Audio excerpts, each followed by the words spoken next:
Today is May 18th, 2006, and the time is approximately 11 a.m.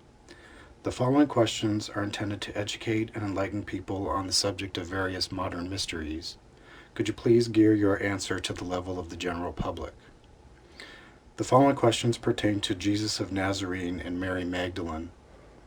Could you please send your mind back to the time and place when Jesus walked the earth and describe the nature of his relationship with Mary Magdalene?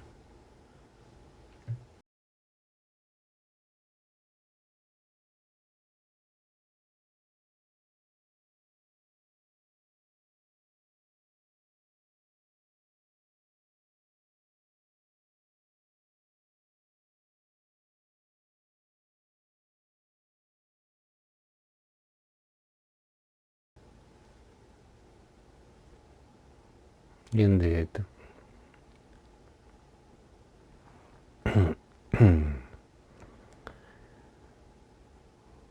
As we have now examined that of the time and are in communication with the minds to whom you have sent, we'd find it in that it would be considered the relationship. It was for several years, you know. This was not a temporary or what would be considered an association by virtue of a career of a short term. It should be considered that they understood and knew each other for a great deal of time. The region in which the two resided was familiar to them. It was their country. John the Baptist was the cousin of Jesus the Christ.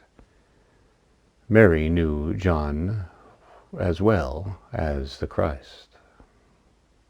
And indeed, the others who would be as to the disciples, or those that would be in the group that you would call the apostles or the disciples themselves. The organization was rather large, the community was large, and those that would be the instructors, the magi, or you would call these the wise men or holy men, in the community of the Essenes, were well known, and the relationship of this man and this woman were also well known. There was good relationship or communication or activity with the mother of the Christ as to Mary itself.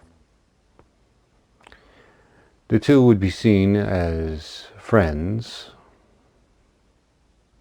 childhood, associates, or aware of each other, then later as to close friends, intimate friends, and then, as you would understand them, to a man and a woman, a very close relationship. She was trusted, and her endearment and love for Jesus was well known and professed. There was not jealousy, there was not intervention by another. The glimmers of their relationship are shown even in the parables. It was his gentleness, his need for companionship, and the love they shared that sustained Jesus the Christ through what would be his public life, which was longer than a simple 3 years, you know. He was well known even as a teenager, and his advancements in understanding the spiritual law were even as a youngster, and these also attracted those minds that were learned. As such, the relationship was one that would be familiar, long-term, and there was knowledge of each other prior to any, let us call it here, public life of the Christ.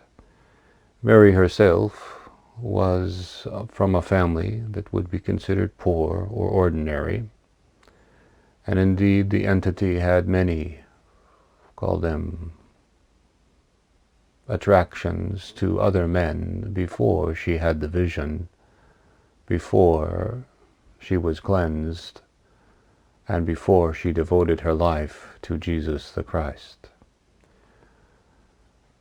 After that moment in time, they played, they visited many people, they had a romantic relationship as well as a teacher-student relationship.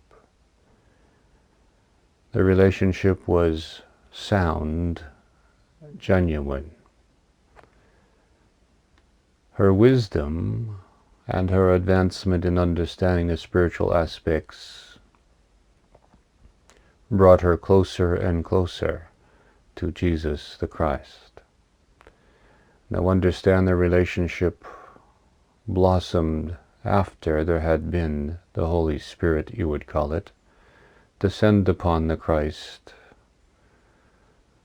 in the river, his cousin doing the baptismal.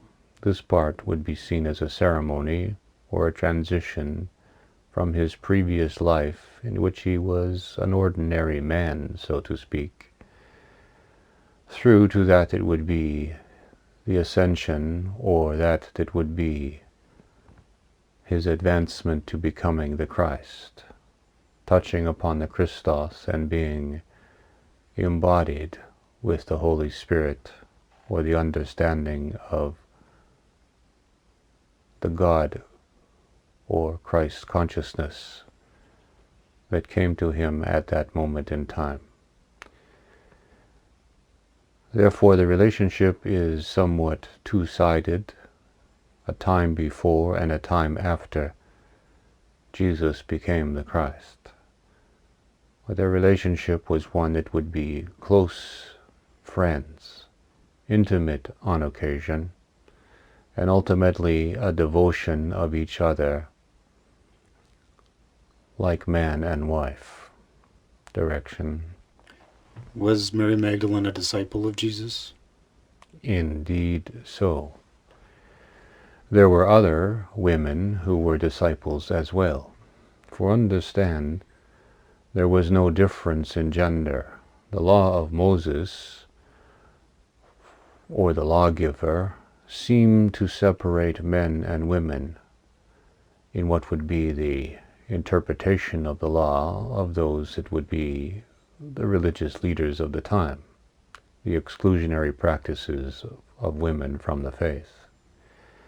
But it was not at the time of Moses either that there would be such a separation. There was a degree of order given.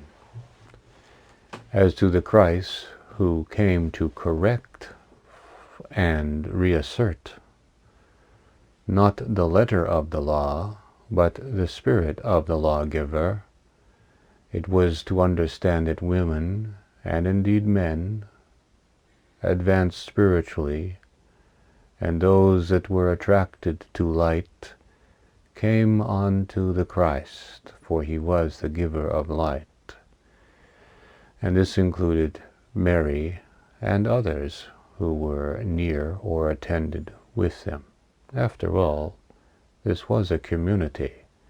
This was not a ragtag band of individuals migrating here and there. It was well established. They had, call them believers or followers, in all of the cities or centers that they went to. Yea, throughout the Mediterranean region, even unto Rome itself. To the question, yes, Mary was a disciple and had a very close relationship with Mary, the mother, with Ruth and Rachel and others. Direction.